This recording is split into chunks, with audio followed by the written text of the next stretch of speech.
সময়ৰ আহ্বান আছিল, নিড অফ দি আৱাৰ বুলি যাক কোৱা হৈছে। এই সময়ৰ আহ্বানৰ প্ৰতি লক্ষ্য ৰাখি প্ৰধানমন্ত্ৰী ডাঙৰীয়াই বা ভাৰত চৰকাৰে, বিজেপি চৰকাৰে মহিলা সংৰক্ষণৰ গুৰুত্বপূৰ্ণ সংশোধনী বিধেয়ক 16-17 তাৰিখে সংসদত চৰ্চাৰ বাবে আনিছিল।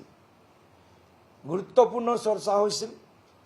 মেৰিটছ, ডিমেৰিটছ, বিভিন্ন ধৰণৰ পক্ষ প্ৰতিপক্ষই তেওঁলোকৰ মতামত প্ৰদান কৰিছিল।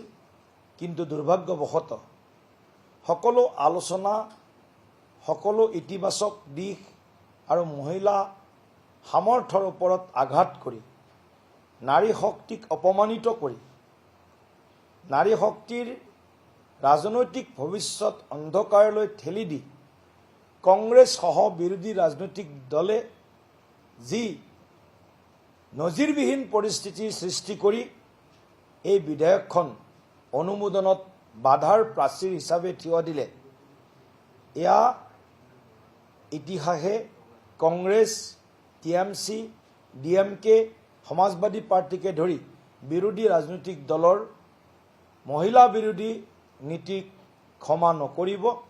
আৰু নিশ্চিতভাৱে দেশৰ আইমাতৃ বাইদেউ ভগিনীসকলে আগন্তুক সময়ত গণতান্ত্ৰিক প্ৰক্ৰিয়াৰে কংগ্ৰেছ তথা ইণ্ডি এলায়েন্সৰ নাৰী বিৰোধী এই অৱস্থানক প্ৰত্যুত্তৰ দিব। আমি দেখিছোঁ 1971 চনৰ পিছত ভাৰতবৰ্ষত ডিলিমিটেশ্যন হোৱা নাই। সামগ্ৰিকভাৱে ডিলিমিটেশ্যন চিল কৰা হৈছিল। তদানীন্তন প্ৰধানমন্ত্ৰী ইন্দিৰা গান্ধী ডাঙৰীয়ানীয়ে ডিলিমিটেশ্যন বা সমষ্টি পুনৰ নিৰ্ধাৰণ যি প্ৰক্ৰিয়া, সেই প্ৰক্ৰিয়াত চিল কৰি ৰাখিছিল। সেই সময়তো কিছু সমিতি গঠন কৰা হৈছিল। সেই সমিতিসমূহৰ পৰামৰ্শ আছিল।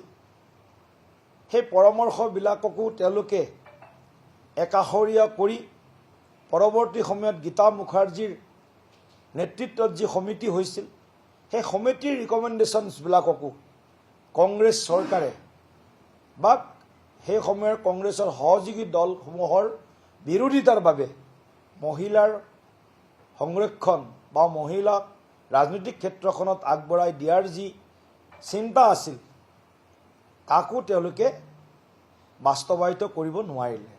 আৰু যেতিয়া সুযোগ আহিল, প্ৰধানমন্ত্ৰী নৰেন্দ্ৰ মোদী ডাঙৰীয়াই, বিজেপি চৰকাৰে, NDA যেতিয়া সিদ্ধান্ত ল'লে যে আমি দেশৰ নাৰী শক্তিক 33% সংৰক্ষণ দিয়া যি সংবিধানৰ সংশোধন লাগে, 131 সংখ্যক সংবিধান সংশোধনী এক প্ৰস্তাৱ আমি সদনলৈ আনিলোঁ। আৰু এই প্ৰস্তাৱৰ ওপৰত বিৰোধী হওক, পক্ষ প্ৰতিপক্ষ সকলোৰে আমি মতামত লৈ এই আলোচনা তিনিদিনীয়া কাৰ্যসূচীৰে আৰম্ভণি হ'ল। আৰু আপোনালোকে 2 দিনৰ সংসদীয় কাৰ্যক্ৰমণিকা যদি চাই, তাত দেখিবলৈ পাব কংগ্ৰেছে তেওঁলোকৰ মুখত এটা কথা কৈছে আৰু পেটত এটা কথা লুকুৱাই ৰাখিছে। তেওঁলোকৰ মহিলাক লৈ যি চকুপানী তেওঁলোকে দেখুৱাবলৈ বিচাৰিছে, সেয়া সঁচা অৰ্থত ঘৰিয়ালৰ চকুপানী, ক্ৰকোডাইলছ টিয়াৰ। আৰু যেনেকৈ হাতীৰ দাঁত, খোৱা দাঁত বেলেগ, দেখুওৱা দাঁত বেলেগ, তেনেকৈ মহিলা শক্তিৰ উত্তৰণত কংগ্ৰেছৰ নীতি আৰু স্থিতিও বেলেগ বেলেগ।